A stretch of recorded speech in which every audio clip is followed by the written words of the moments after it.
Welcome to This Explainer.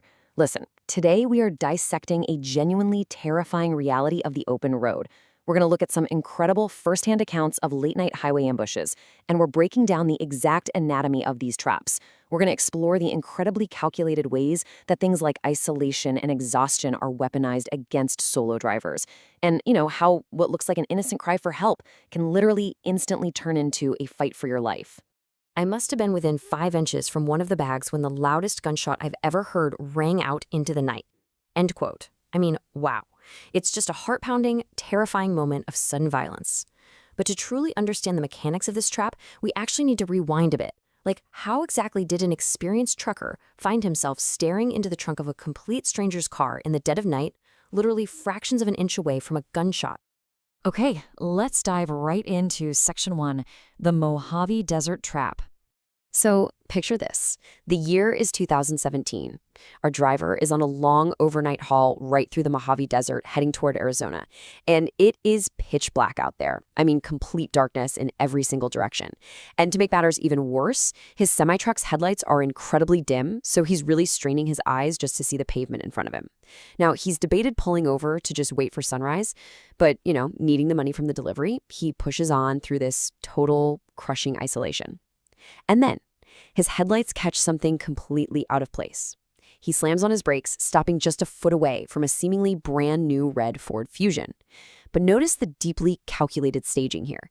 This car is parked dead center on the double yellow line. The hazards are blinking, the passenger door's just sitting wide open, and the desert around him is dead silent, totally windless.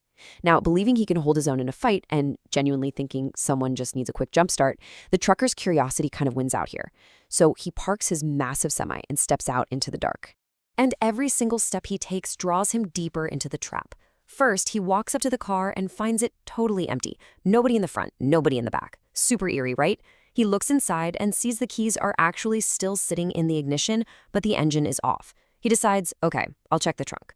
But it's totally jammed from the inside. So in a move that basically seals the trap, he opens the back door and crawls right through the back seat to pop that trunk from the inside. And what does he find? 3 squishy garbage bags tied closed with a piece of rope. Which brings us to Section 2, gunfire and the pursuit. The absolute second he reaches toward those garbage bags to see what's inside, the trap is fully sprung, and this quiet desert night completely shatters into absolute chaos. Let's break down exactly how this escalation unfolded. So the really crucial point here is the timeline of this immediate violence. Mere seconds after he gets within 5 inches of those squishy bags, a deafening gunshot blasts right through the dark. The trucker literally slams his head on the roof of the car in pure shock, tosses the keys on the seat, and just bolts for his semi. And as he's scrambling frantically up into the cab, struggling with a stalling engine, he hears this grungy voice yelling, "Hey!" rapidly approaching from the darkness. He manages to throw the truck into gear, and an incredibly intense 15-minute high-speed pursuit kicks off. And as the trucker's headlights finally sweep over and illuminate his attacker, he sees this incredibly surreal, extremely threatening image. Standing right by the trunk of that Ford is a short, husky man with red hair, dressed in overalls and shin-high boots. And he is heavily armed. In his left hand, he's gripping a small shovel. In his right hand, though, an old-looking hunting rifle. They literally lock eyes for a few terrifying seconds. But then, the moment the trucker actually gets his semi moving, proving he's escaping, the attacker's demeanor completely shifts. It's bizarre. The aggression just drops for a second. He drops the shovel, he starts frantically waving his hands in the air, he yells "wait" multiple times, and the trucker actually notices a distinct, panicked, worried look on the guy's face. But obviously, our driver isn't sticking around to find out why he's suddenly so worried, right? He hits the gas. But the attacker does not give up. He actually runs after the massive semi on foot for a few seconds before sprinting back to his Ford Fusion. And for the next 15 minutes, the trucker is locked in this frantic, high-speed chase. The Ford is right on his bumper, honking the horn like crazy. Then, the attacker violently cuts right in front of the semi and slams on his brakes, trying to force a crash or make him come to a dead stop. The trucker is practically moments away from just ramming him when, miraculously, flashing police lights appear in the distance.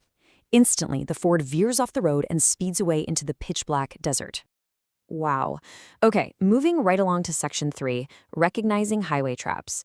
This Mojave incident is obviously incredibly extreme, but it reveals a terrifying pattern. We really need to transition now to analyzing the mechanics of these encounters.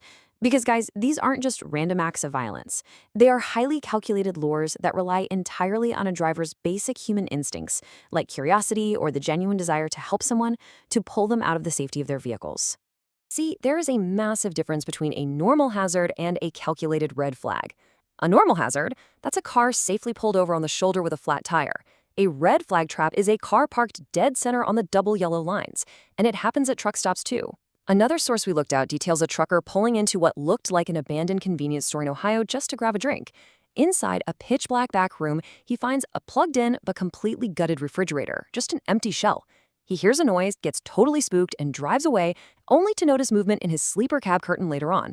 When he finally reaches a police station, officers pull 3 individuals who had been hiding in the back of his truck, all armed with switchblades. That gutted fridge, it was literally just a distraction. And these lures can get deeply psychological. In another terrifying account from a trucker driving through isolated woods in the Dakotas, the trap started with a purple dress just lying in the middle of the road. Then, a few hundred yards later, children's shoes. Then, a pile of kids' clothing. When the trucker finally stopped and stepped out to investigate, a child's scream echoed out from the woods. But when he shined his truck's headlights into the trees, he saw 3 or 4 adults hiding behind the trunks, holding a massive speaker used to blast fake screams. When they realized the gig was up and they were caught, they started hurling objects at his truck, cracking the glass as he sped away. They were actively, intentionally exploiting his instinct to protect a child. It's absolutely chilling. Section 4. Tips for solo drivers. So, why does all this matter to you? Well, if you're out there navigating the lonely hours, especially if you drive long distances entirely alone, you absolutely must be prepared for this kind of stuff. These are concrete, life-saving rules you've got to remember. First up, stay in your cab at all costs. Your vehicle is basically your armor.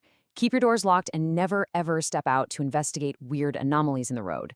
Second, if you see something strange, just call the authorities. Let the police handle the empty cars or the suspicious items. Third, push through to well-lit, populated areas if you need to stop. Avoid those abandoned spots, and always check your sleeper cab and trailer before getting back on the road. And finally, beware of exhaustion. Extreme isolation and sleep deprivation uniquely blur your judgment, making you highly vulnerable to walking right into a fatal mistake without even realizing it. Which brings us to the ultimate question you really have to ask yourself after taking all of this in. What would you do if you were all alone, completely isolated at 3 a.m. in the pitch black, and your dim headlights illuminated an empty car blocking the center of the road?